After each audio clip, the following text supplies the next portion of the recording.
দেখতে থাকো দেখো। চলো আচ্ছা আমার মাসি বাড়ি। তো এটা হচ্ছে মাসি বাড়িতে মন্দির, যেখানে কদিন আগে পুজো শুরু হয়েছিল, রাধা গোবিন্দ মন্দির। তোমাদের পরে ঠাকুরকে দেখাবো।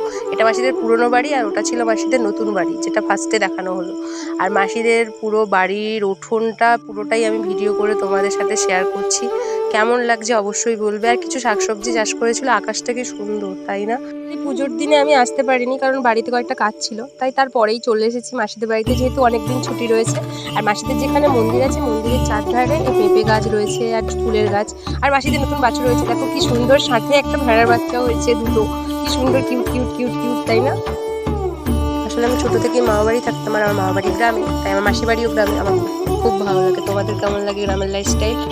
আমাদের প্রায় সকলেরই খাওয়া দাওয়া হয়ে গেছে। পিসু বললো আমাদের একটু ভিডিও করে দে, তাই পিসুর একটু ভিডিও করছিলাম। বিকেলবেলা কিছু আত্মীয় বাড়ি চলে যাচ্ছিল, তাই বড়দের নমস্কার করছিল। আর এরকম সুন্দর সুন্দর ভিডিও দেখতে আমার পাশে